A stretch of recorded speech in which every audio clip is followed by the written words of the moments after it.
Hello everyone and welcome back to Xbox Nation and to another monthly roundup where we dive into the best rated Xbox and Game Pass games from the previous month. October was a pretty busy one, picked with releases that really blew us away. We've got RPGs, shooters, intense action games, and even some games that tugged at the heartstrings. I'll be adding more personal thoughts and reviews moving forward, so if you want daily updates on Xbox news, reviews and upcoming releases, go ahead and hit that subscribe button down below. Alright, with that out of the way, let's get into it, the highest rated games for October. Kicking things off, we have Drova Forsaken Kin. This game throws you headfirst into a dark, Celtic-inspired world where survival is no easy feat. Now, imagine if you're lost in a place that was supposed to be a paradise, but actually ends up feeling more like a trap. You're actually given a choice in this game. Join one of two warring factions to try and survive, but trust me, neither of them have your best interest at heart. The beauty though of Drova lies within its freedom that it really gives you. You can shape the story based on your actions, deciding whether you want to play as a force for good, evil, or somewhere in between. Combat here is in real time and very intense, which sounds great, but fair warning, it can feel fairly punishing. The enemy difficulty spikes unexpectedly, and the UI really isn't the friendliest, especially when you're trying to manage everything in the heat of battle. But honestly, those who stick with this game are really rewarded with a nuanced RPG that gives you complete control over how you want to play. Drova really does have its rough edges for sure, but for fans of dark, lore-heavy RPGs who love getting lost in a complex story, then this game is absolutely worth exploring. Now, if you're looking for something a bit faster paced, then Kill Knight might be your style. This isometric shooter has got a devilish charm and really cranks up the action to 11. Picture this, you're dropped into a hellish landscapes, facing waves of enemies with a soundtrack and visuals that feel ripped out of a nightmare, and to be honest, that's a compliment. The combat system in this game is very brutal and relentless, but once you get the hang of it, you'll feel unstoppable. It really is one of those games where the mechanics click after a while, and when you're fully immersed, chaining together moves and blasting through enemies with a grin, then you know it's a good time. The game's one downside though, it has a high score based arcade shooter, so without a deeper progression system, some players might feel like it gets a little repetitive. But if you're in it for the thrill and love testing your skills, then Kill Knight is a treat. It's not for everyone by any means, especially if you prefer a slower pace, but for fans of challenging skill-based games, this one's an absolute blast.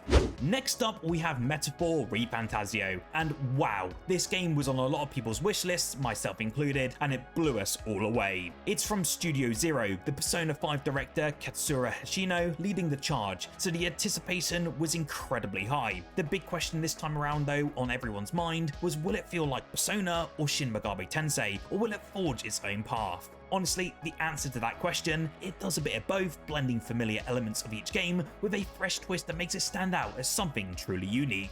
The storyline in this game here is incredibly sharp, the pacing is very tight, and the game just oozes style. Everything from character design to the environments just screams quality. But it's not just about the looks. Metaphor actually introduces a fantastic job system that's equal parts addictive and rewarding, letting you customize your party in ways that feel impactful and fun. I'd say this game is not only for fans of Persona or SMT, but for anyone who loves a deep character-driven RPG. It's already being called one of the best RPGs that Atlas has put out in years, and for very good reason.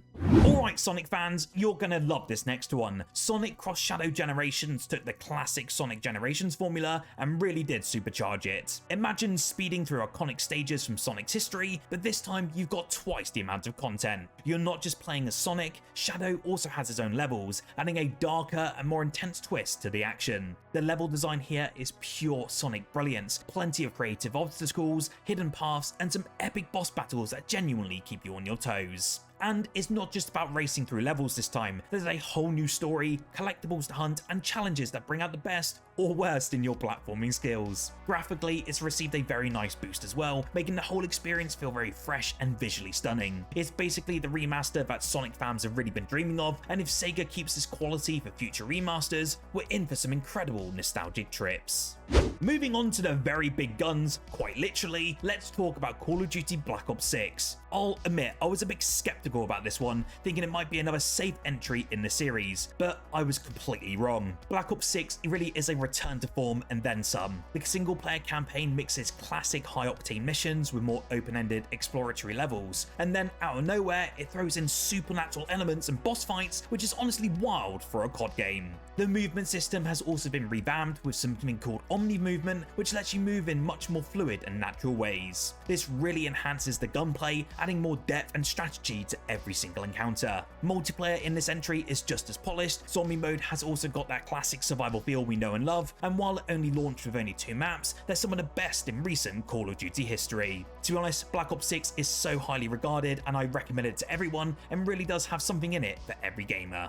Dragon Age The Veilguard really feels like BioWare's redemption arc, delivering one of the most immersive RPG experiences of this year. It definitely has its full share of negative and positive on the spectrum, but I have to say it's well worth diving into if you want to experience a BioWare game for the first time. The story here is quite emotional, filled with epic highs, gut-wrenching choices, and characters who feel real and relatable. The combat is deep but also approachable, allowing you to tweak and customize as much as you want without losing the intensity. The world itself though, well, it's absolutely stunning, as every environment has a story to tell, and exploring it feels like stepping into a living, breathing fantasy novel. Fans of the original Dragon Age games might notice the roleplay aspects have been toned down a bit, but what we get instead is a refined cinematic experience that makes every decision feel like it matters. I would say if you're a fan of the original Dragon Age games, it won't hit the same highs, but it's still worth diving into just for the lore alone. Whether you're a series veteran or a newcomer, The Veilguard is a beautifully crafted journey that really does remind us why we love RPG games.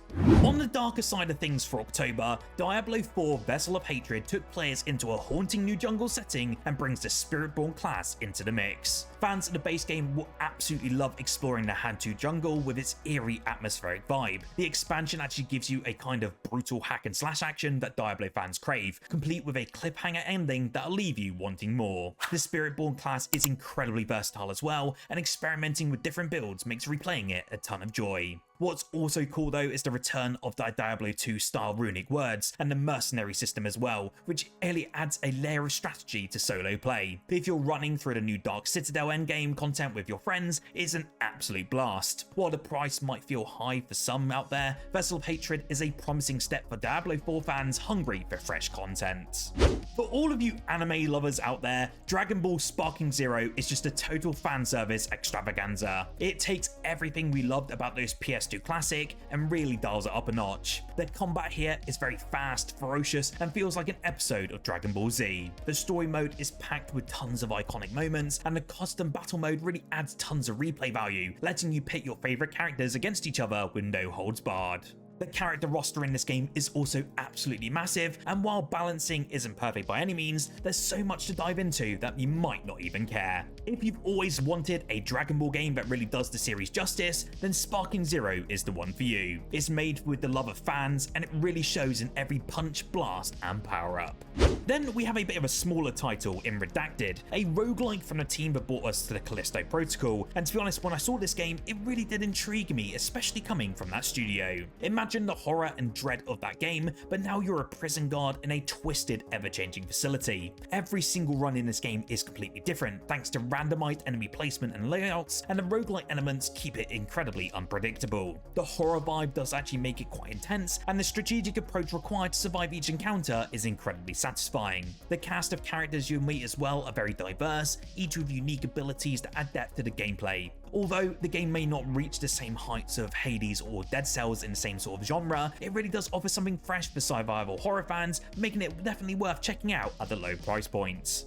Now, for all of you RPG fans out there, you will absolutely love Wildermyth, as it finally came to consoles and it's so highly regarded against many players who've played it before. This game isn't just another turn-based strategy game, it's like playing a tabletop RPG where every choice feels deeply personal and every character comes to life. What really sets Wildermyth apart though is its procedurally generated storytelling. I know you may be feeling procedural often feels like a gamble, but here it's constructively cohesive and very incredibly layered. Every single character, from hardened warriors to unlikely heroes, goes through these rich, often touching arcs where humor, tragedy, and heroism mix in unexpected ways. What's really brilliant though is how these stories evolve over time. Your heroes might start off cracking jokes or bickering over trivial things, but before you know it, they're grappling with the meaning of their existence existence or the weight of their choices. Every single decision you make shapes their personalities and fates, which can be heartbreakingly intense when one of them falls or sacrifices themselves for the team. Honestly, trust me, Wildermyth is that rare RPG where you're emotionally invested in every choice,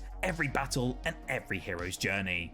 New World Aeternum, Amazon Games' ambitious MMO, is finally making its leap to consoles, and it absolutely looks fantastic. For anyone who's been holding out for a very rich MMO experience on Xbox, this one is definitely worth checking out. Amazon's really gone all in with optimizing New World for console controls, and I have to say from my own experience, they've really done a great job. The button mapping feels intuitive, making the game's combat and crafting and exploration accessible without losing the depth that MMO fans crave. Visually, the game is impressive. Lush forests, sweeping mountains, and those eerie ruins all look stunning even on console. Now, there are some minor hiccups in enemy designs where certain baddies feel a bit uninspired or less detailed. Honestly, outside of that, the atmosphere of Aeternum is just spot on, pulling you into a world brimming with mystery and danger. And the social aspect in this game is great, with easy ways to group up, trade, and team up for events. New World Aeternum really feels like a huge step forward for console MMOs, bridging the gap between the PC world and the console experience. If you're after an immersive, socially rich adventure, this one's calling your name.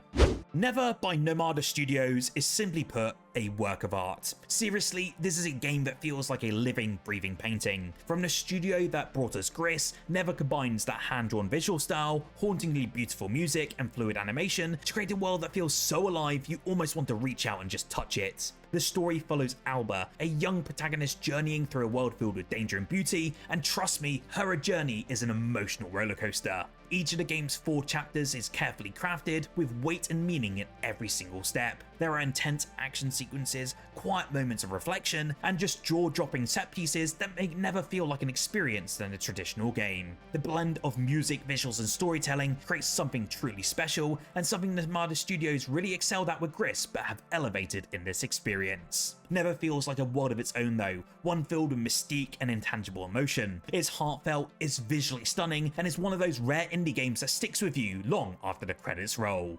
And last but certainly not least, we have MechWarrior 5 Clans, a game that pulls out all the stops for fans of giant robot warfare. Now, if you're into mech combat, you'll find that this one delivers that in spades. The campaign is thoughtfully designed, pulling you into the Smoke Jaguar Clan's world with a story that feels gritty and real, whilst exploring the ethical challenges of warfare in a way that really adds depth to the action. The combat itself is phenomenal. You're piloting these hulking, customizable war machines, outfitting them with missiles, lasers, and armor to your heart's content. Every single mission has you planning your moves very carefully, strategizing, managing resources, and swapping out parts for the perfect mech loadout. It's intense, especially when you're turning a damaged mech to shield its weak points while blasting enemies with tons of rockets. However, co-op in this game could do with some work. Bugs in the multiplayer mode have been frustrating for sure, but if Piranha Games follows through on the patches, we could be looking at a co-op experience worthy of a rerun.